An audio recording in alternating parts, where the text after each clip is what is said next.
দৃশ্য আমরা দেখতে পেরেছি এই মুহূর্তে। আমরা দেখতে পাচ্ছি শিক্ষার্থীদের সাথে এই শিক্ষার্থীকে বাদ করে যাচ্ছে।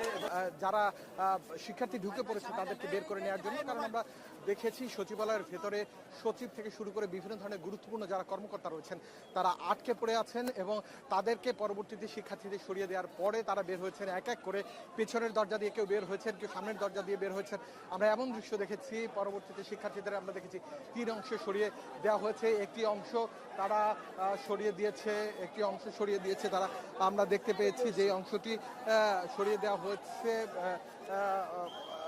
ইসের দিকে আবার দেখতে পাচ্ছি আরেকটি শিক্ষার্থী সামনে চলে এসছে এবং সে কোনোভাবেই তারা বাঁধতে চাচ্ছে না এবং তারা করতে চাচ্ছে। আইন শৃঙ্খলা রক্ষাকারী বাহিনী এই শিক্ষার্থীকে মারধর করছে। সে এক শিক্ষার্থীকে যিনি সামনে চলে এসছেন এবং তাকে ধরে এসে তাকে গ্রেফতার করছে, এমন দৃশ্য আমরা দেখতে পেরেছি এই মুহূর্তে। আমরা দেখতে পাচ্ছি শিক্ষার্থীদের সাথে এই শিক্ষার্থীকে বাদ করে যাচ্ছে এবং যেই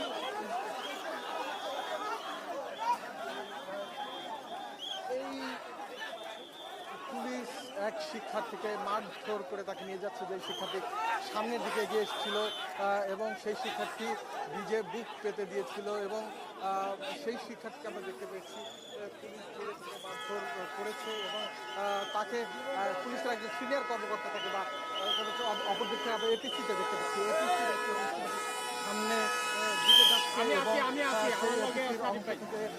আমরা এই অপরদিক থেকে আবার পুলিশের পক্ষ থেকে ধাওয়া দেওয়া হয়েছে এবং এপিসি থেকে ধাওয়া দেওয়া হয়েছে শিক্ষার্থীদের যারা স্টেডিয়াম দিকে চলে যাচ্ছে। অপরদিক থেকে একটি সামনে এপিসি সেই দিকে সামনে যাচ্ছে।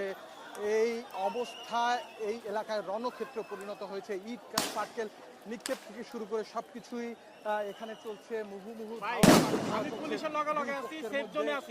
এবং সেই ধাওয়ায় আমরা দেখতে পাচ্ছি যে শিক্ষার্থীদের এই মুহূর্তে স্টেডিয়ামের ভেতরে সরিয়ে দেওয়া হচ্ছে এবং অপর দিক থেকে পুলিশের অবস্থান এই মুহূর্তে রয়েছে 0 পয়েন্টের মাঝে। এক শিক্ষার্থীকে গ্রেফতার করে নিয়ে যাওয়া হচ্ছে এমন একটি বিষয়। গ্রেফতার বলা যাবে না, এটাকে সাময়িক আটক বলতে হবে। সাময়িকভাবে আটক করা হয়েছে এমন একটা দৃশ্য আমরা দেখতে পেয়েছি। যে শিক্ষার্থী স্টেডিয়ামের সামনে থেকে ঠিক সামনে হয়ে আরো সামনে এগিয়ে আসছিলেন সেই শিক্ষার্থীকে আটক করা হয়েছে এমনটা দেখতে পাচ্ছি। এই মুহূর্তে এই এলাকা রণক্ষেত্রে পরিণত হয়েছে এবং শিক্ষার্থীদের স্টেডিয়ামের ভেতরে অপর একটি দিকে গুলিস্তানের দিকে সরিয়ে দেওয়া হয়েছে। যে শিক্ষার্থীদের এছাড়া